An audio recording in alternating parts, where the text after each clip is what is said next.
자, 요새같이 답답하고 힘들 적에는 바다를 보러 가고 싶을 때가 많습니다.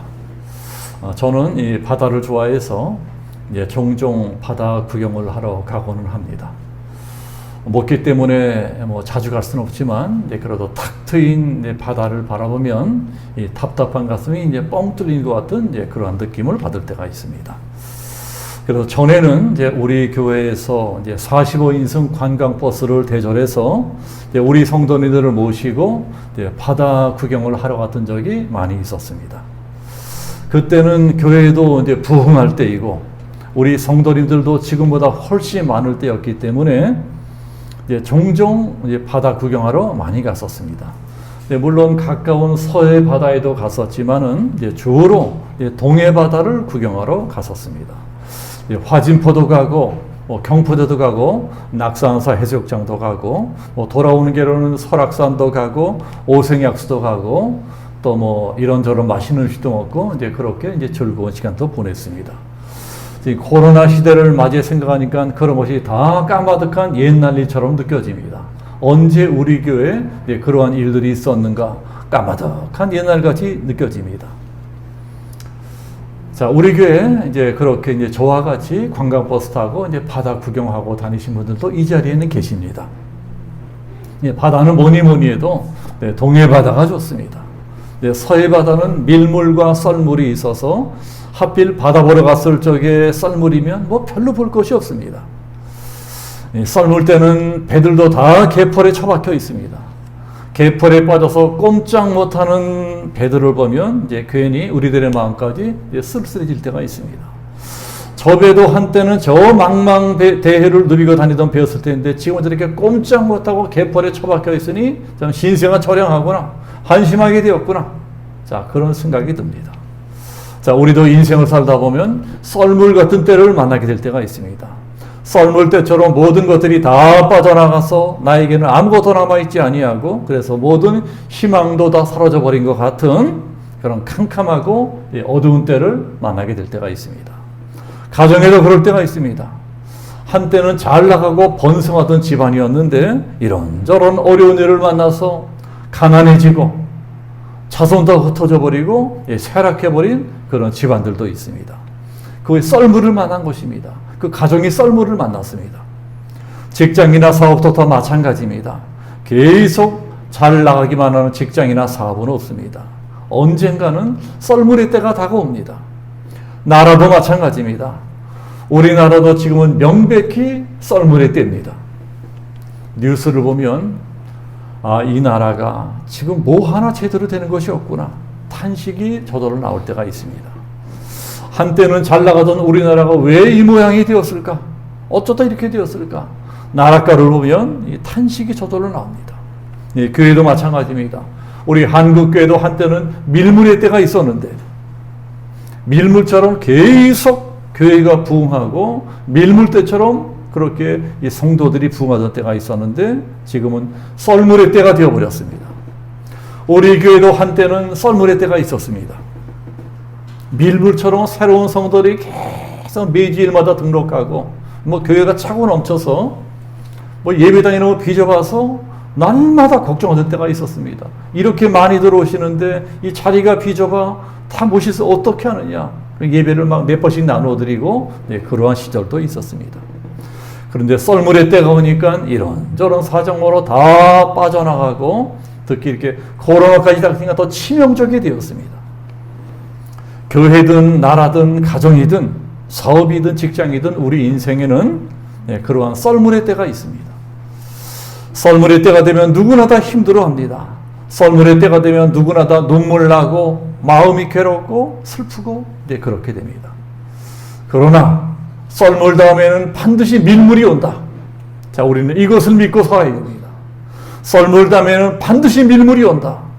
이것은 자연의 섭리이기도 하면서 또 우리 믿는 사람들이 꼭 붙잡고 살아야 될 절대불변의 진리입니다. 자, 신앙이 무엇이냐? 이걸 믿고 사는 것입니다. 이걸 믿고 사는 게 신앙입니다. 하나님은 썰물 다음에 반드시 밀물을 보내주신다. 자, 우리들은 그런 약속의 말씀을 붙잡고 사는 사람들입니다. 우리는 아무리 힘들어도 오늘 성경에 나오는 언약의 말씀을 믿고 살아야 됩니다. 오늘 말씀은 하나님이 아브라함에게 직접 하시는 약속입니다. 하나님이 오늘 보니 짧은 말씀 속에 2번씩이나 직접 약속을 하시는 것이 나옵니다. 하나님이 오늘 보니 짧은 말씀 속에서 2번씩이나 직접 약속을 하십니다. 그런데 이게 아브라함의 뿐만이 아니고 오늘 이 자리에 앉은 우리 모두에게 똑같이 하시는 말씀입니다. 우리 17장 2절 다시 한번 보겠습니다. 17장 2절 보시면 내가 내 언약을 나와 너 사이에 두어 너를 크게 번성하게 하리라 하시니, 자 6절 말씀도 같이 보겠습니다. 자 6절 말씀, 내가 너로 심히 번성하게 하리니 내가 내게서 민족들이 나게 하며 왕들이 내게로부터 나오리라. 하나님이 아브라함에게 이런 약속을 하실 때가 언제냐? 아브라함의 인생 썰물의 때였습니다. 아브라함이 다 늙어서 자기 몸으로는 도저히 아무것도 없었을 적에 이런 약속을 하십니다. 아브라함이 너무 늙어서 자기 몸으로는 도저히 아이를 낳을 수 없을 적에, 자 그런 절망적일 때 이런 약속을 하십니다.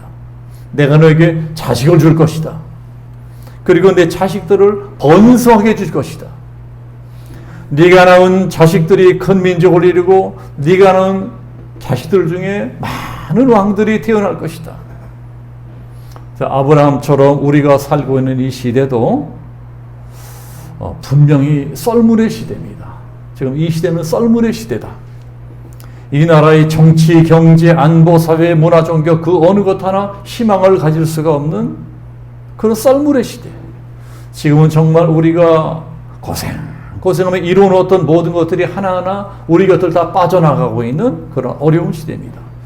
젊은 사람들은 젊은 사람들을 어려워하고 노인들은 노인들대로 힘들어합니다. 직장 다니는 사람들은 언제 잘릴지 몰라서 두려워하고 사업하는 사람들은 언제 부도가 날지 몰라서 불안해합니다. 지금 우리들은 정말 내일 일은 안 몰라요. 내일 일을 전혀 예측할 수 없는 이러한 시대를 살아가고 있습니다. 우리가 지금 어떻게 내일 일을 예측할 수 있겠습니까? 내일 어떤 일이 일어날지 우리가 어떻게 예측할 수가 있겠습니까? 자, 이렇게 지금이 바로 썰물의 시대고 우리들은 썰물 인생을 살아가고 있습니다. 자, 썰물 때 이 개펄에 처박힌 배가 자기 몸으로 뭘 할 수 있겠습니까? 개펄에 처박힌 배는 자기 힘으로는 아무것도 할 수가 없습니다. 아무리 길을 쓰고 용을 써도 자기 힘으로는 다시 물 위로 떠오를 수가 없습니다.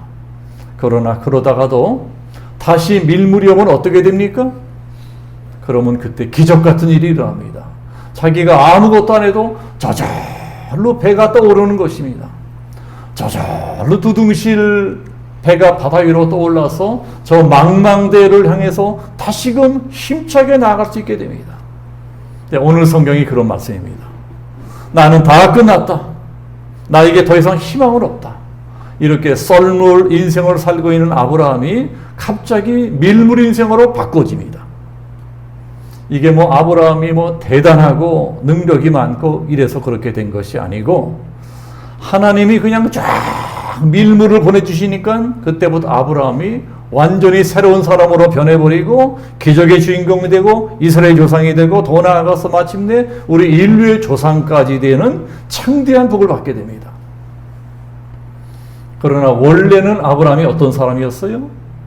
원래는 그냥 그저 그렇고 보통 사람이었습니다. 성경 어디를 찾아봐도 아브라함이 처음부터 비범하고 탁월한 사람이었다. 그런 것 하나도 없습니다. 그저 우리처럼 보통 사람이었습니다. 그런데 그런 사람이 어떻게 이처럼 창대한 믿음의 사람, 믿음의 조상이 될 수 있었느냐? 그 비밀이 뜻밖의 아주 단순합니다. 아브라함에게는 소원이 있었습니다. 소원도 그냥 소원이 아니고 아주 간절한 이 소원이 있었습니다. 그 소원이 무엇이냐? 아들을 낳는 거예요.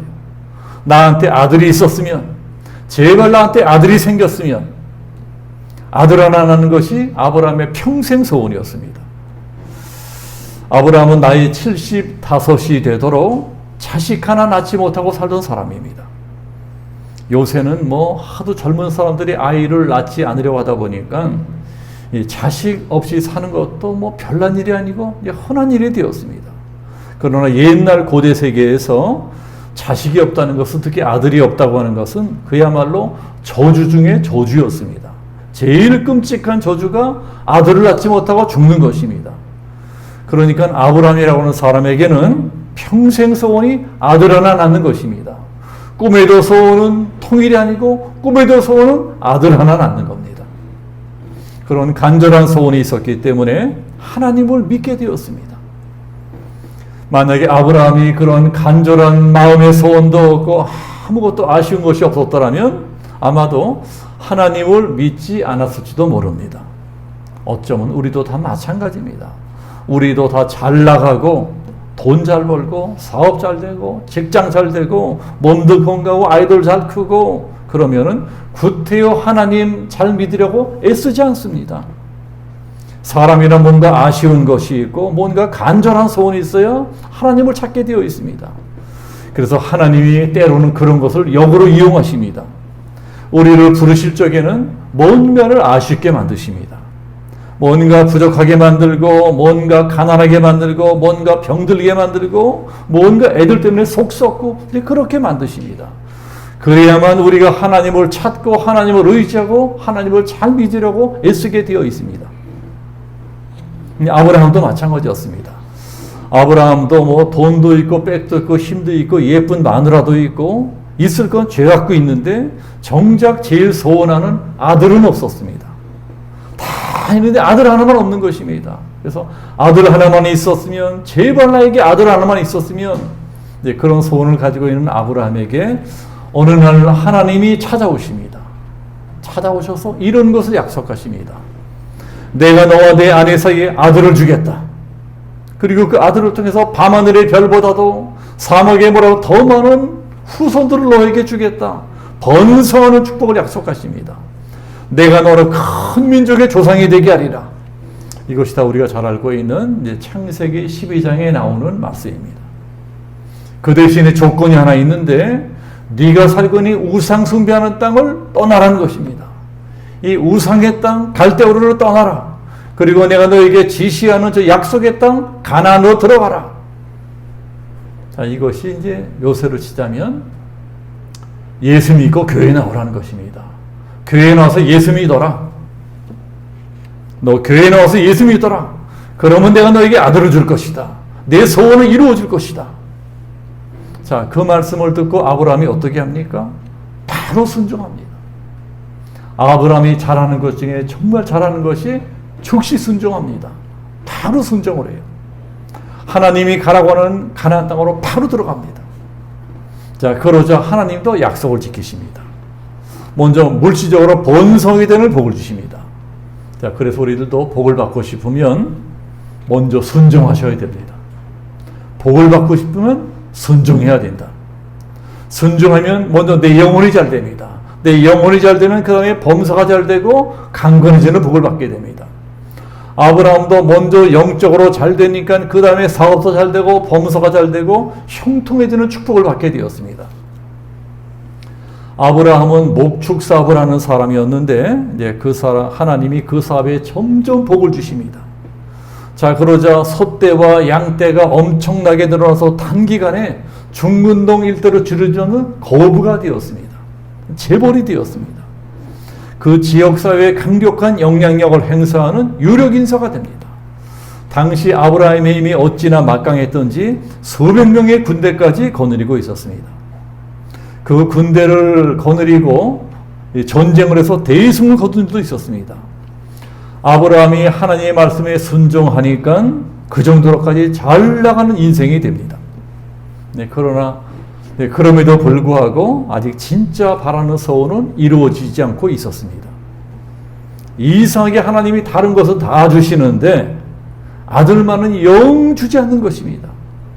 그러니까 정작 제일 바라는 소원만은 아직 이루어지지 않고 있습니다. 그런 동안에 세월은 덧없이 흐르고 흘러서 어느덧 자기도 할아버지로 늙어버렸고 자기 마누라도 완전히 할머니가 되어버렸습니다. 그러니 마음이 얼마나 급했겠습니까? 이상하다. 하나님이 왜 자식을 주시지 않는 것일까? 왜 약속을 지키지 않는 것일까?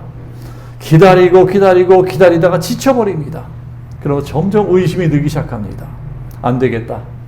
하나님만 믿고 있다가는 쪽박차겠다. 아무래도 우리 마누라는 틀린 것 같으니 첩을 통해서로 씨를 하나 봐야 되겠다. 그리고 제멋대로 첩을 하나 얻어서 이스마엘이라고는 아들을 낳게 됩니다. 그것이 16장 16절에 나오는 말씀입니다. 그리고 그때가 아브라함의 나이 88살에 일어난 일입니다. 86세, 88살에 일어난 일이 오늘 말씀이에요. 하나님이 그런 아브라함을 보시고 충격을 받으십니다. 어쩌 저놈 봐라. 내가 분명 저하고 지 아내사의 아들을 주겠다 약속했는데 그 세를 못 참고 이를 저질러 버리네. 하나님이 섭섭하신 것입니다. 그래서 하나님과 아브라함의 사이가 멀어져 버렸습니다. 하나님이 그때부터 일절 아브라함에게 나타나지도 않으시고 무슨 기도를 해도 아무 응답도 되지 않으십니다. 이런 걸 바로 영적 썰물의 때라고 합니다. 영적 썰물의 때.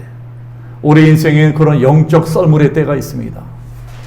영적 썰물의 때가 언제 오느냐? 주로 불순종할 때 옵니다. 자, 이 자리에 계신 분들, 또 우리가 스마트폰으로 컴퓨터로 지금 영상 예배 드리고 계시는 분들 명심하셔야 됩니다.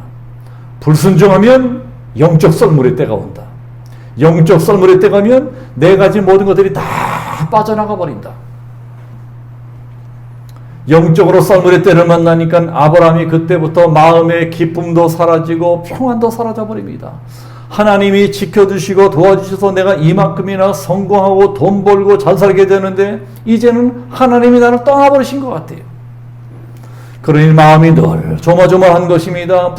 불안한 것입니다. 이러다가 적들이 쳐들어오면 어떻게 하나? 우리 집에 뭔 일이 터져버리면 어떻게 하나? 건강에 문제가 생기고 사업에 문제가 생기면 어떻게 하나?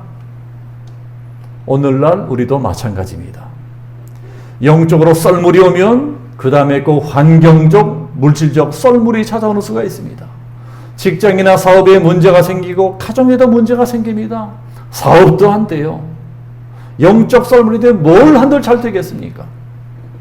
그때부터 아브라함의 가정에도 심각한 문제가 생깁니다. 부부간에 불화가 생기고 첩과도 문제가 생기고 첩을 통해 낳은 아들에게도 문제가 생깁니다. 그래서 아브라함이 마음에 큰 고통을 받게 됩니다. 그것이 16장 말씀에 나오는 것입니다.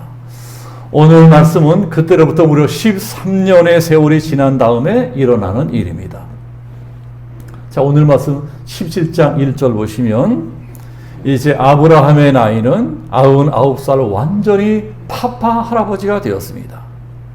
아내 사례는 89살 파파 할머니가 되었습니다. 당시 고대 세계 사람들은 이제 지금보다 이제 평균 수명이 훨씬 길었던 것 같으니까 실제로는 그보다는 훨씬 젊은 나이였을 것입니다. 그러나 아무리 그렇다고 할지라도 99살이라는 나이는 이제 생리적으로는 완전히 끝난 나이입니다.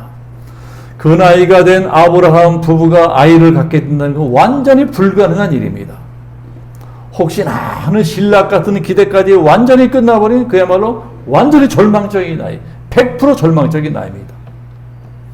조강지처 정실부인을 통해서 대를 이을 아들을 낳고 싶어하는 아브라함의 눈물겨운 평생 소원은 이제 영원히 물 건너간 것 같이 보였습니다. 그런데 바로 그때 하나님이 아브라함을 찾아오십니다. 하나님이 그 늦은 나이에 아브라함을 찾아오셔서 내가 이제 약속을 지키겠다. 내가 약속한 대로 너에게 아들을 주겠다. 말씀하시는 거예요. 그러니 세상에 이게 아브라함이 생각하기에 말이 되는 소리냐? 이게 말이 되는 소리냐? 세상에 지금 내 나이가 몇 살인데 이제 와서 아이를 준다고 그러시는 것이냐? 자기 몸을 보고 자기 마누라의 몸을 보니까 아이고 세상이란 늙어 빠진 몸으로 어떻게 아기를 낳을 수가 있겠느냐? 우리같이 쭈글쭈글한 호백발 노인네들이 어떻게 아이를 낳을 수 있다고 그러시는 것이냐? 이것은 정말 상식적으로 생각해도 말도 안 되는 일이다. 자기가 할 수 없으니까 하나님도 할 수 없다고 생각을 합니다. 그렇게 생각하는 아브라함에게 하나님이 뭐라고 말씀하십니까? 자, 우리 1절 다시 한번 같이 보겠습니다. 자, 1절 보시면 아브라함이 99세 때 여호와께서 아브라함에게 나타나서 그에게 이르시되 나는 전능한 하나님이라 너는 내 앞에 행하여 완전하라. 자, 뭐라 그럽니까? 나는 전능한 하나님이다. 나는 전능한 하나님이다 말씀하세요. 이 전능한 하나님이 히브리 말로는 엘샤다이입니다. 엘샤다이. 엘은 하나님이란 뜻이고 샤다이는 능력이란 뜻입니다. 그래서 엘샤다이 하면 능력의 하나님, 전능하신 하나님 이렇게 됩니다. 우리가 믿고 있는 하나님은 능력의 하나님이시다. 전능한 하나님이시다. 자, 이것을 확실하게 믿고 신앙생활하는 것은 너무나 중요합니다. 아브라함도 우리처럼 하나님을 믿는 사람이었습니다. 자, 이 자리에 계신 분들, 우리들은 다 하나님을 믿고 있지요. 아브라함도 하나님을 믿고 있습니다. 지금 스마트폰으로 동영상 들으신 분들 하나님 믿고 계시죠? 아브라함도 하나님을 잘 믿고 있는 사람이었습니다. 그러나 아무리 생각해도 이렇게 다 늙어 빠진 나에게 자식을 낳게 해주신다는 것은 그것만은 못하실 것 같아요. 하나님이 다른 건 다 해도 그것만은 못하실 것 같아. 내가 어떻게 이 나이에, 이 늙어 빠진 나이에 자식을 낳을 수가 있겠느냐? 그것만은 도저히 믿어지지 않습니다. 예, 솔직히 우리도 그럴 때가 있지 않습니까? 아무리 하나님이라도 이것만은 못하실 것 같아. 이건 정말 죽었다 깨어나도 안 될 것 같아. 말로는 믿습니다, 믿습니다 하는데, 기도도 믿습니다, 믿습니다 이러는데, 내 마음으로는 믿어지지가 않는 거예요. 세상에 어떻게 이게 되겠냐? 이게 말도 안 되는 소리다. 아브라함이 그걸 믿지 못하니까 절망해버립니다. 나는 이 나이를 너무나 많이 먹어서 아이 낳기는 틀렸다. 그러니까 내 인생도 끝났다. 이렇게 모든 것을 다 포기하고 나가자빠지는 아브라함에게 하나님이 또 뭐라고 말씀하십니까? 자, 2절 보시면 나는 언약의 하나님이다. 나는 약속을 지키는 하나님이다. 내가 너를 번성하게 만들어주겠다고 약속했었으니까 이제 그 약속을 지키겠다.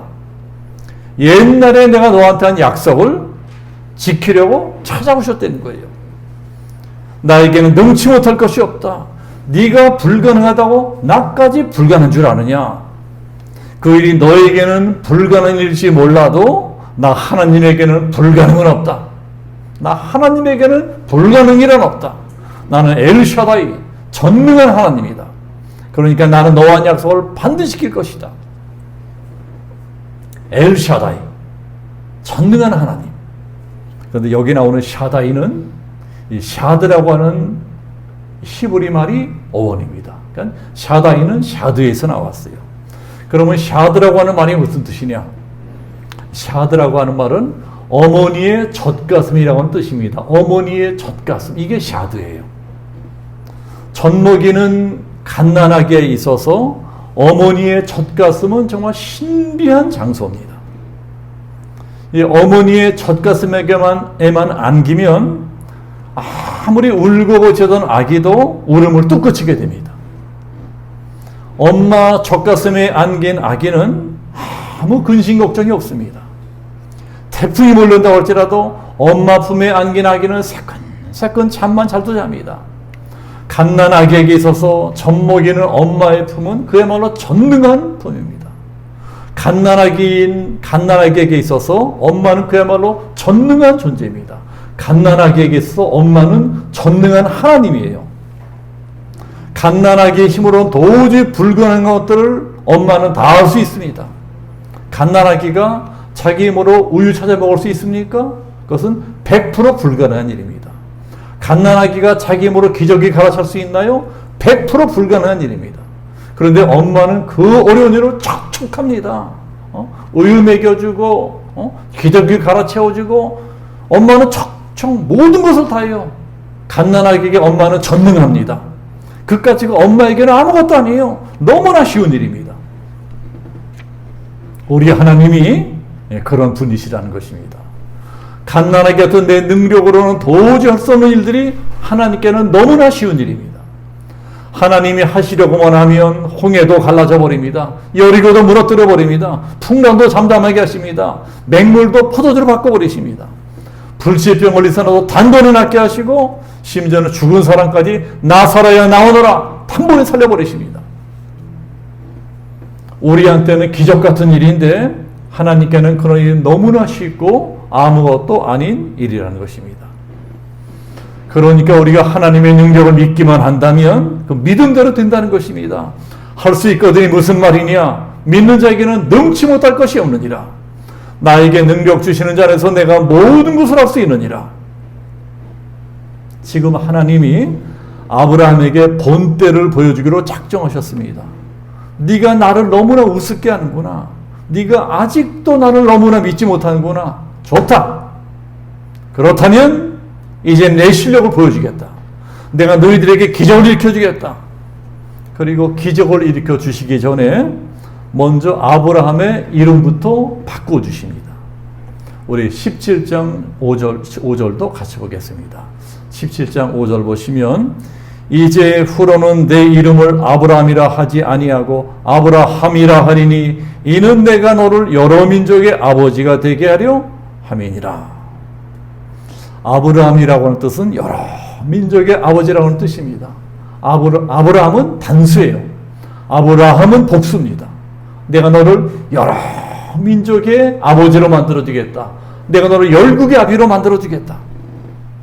지금 자식놈 하나 없어서 포기하고 좌절한 아브라함에게 내가 너를 여러 민족의 아버지로 만들어주겠다. 약속하시는 거예요. 아브라함뿐만이 아니고 아내 사라까지도 그 이름을 바꾸어 주십니다.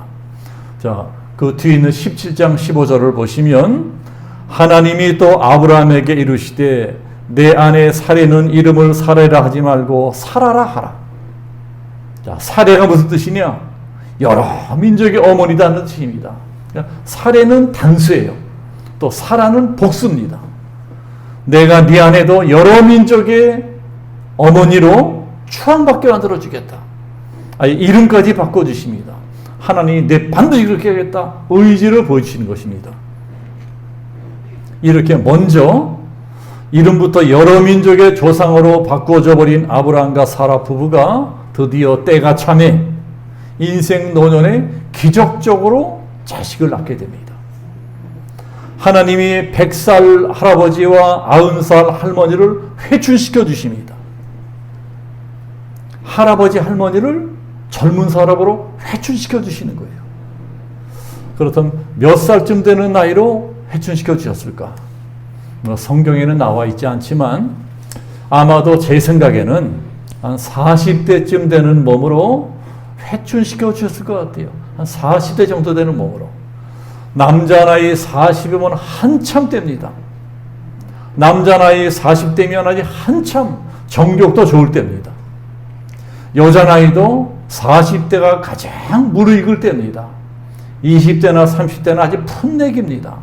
여인으로서 가장 육신이 농익을 때가 40대입니다. 하나님이 100살 할아버지와 90살 할머니를 40대의 몸으로 회춘시켜 주십니다. 그리고 갓난아기를 낳게 해주십니다. 완전히 대박이 터진 것입니다. 하나님이 하시고자 무슨 일인들 못하겠습니까? 두 사람의 몸을 재창조하십니다. 창조주 하나님이 재창조하시지 못하시겠습니까? 아브라함의 시들어버린 남성을 재창조하시고 사라의 말라 비틀어진 자궁을 재창조하셨습니다. 그렇게 40대의 건강한 몸으로 돌아간 부부가 잠자리를 같이 해서 태어나게 된 아들이 그 유명한 이삭입니다.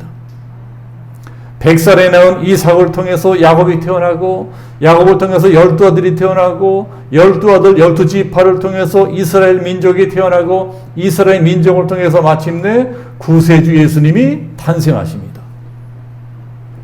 그리고 예수님을 통해서 전 인류가 구원을 받게 되는 구원의 역사가 일어나는 것입니다. 그러니까 지금 이때로부터 시작해서 아브라함에게 번성의 약속이 이루어지는 것입니다.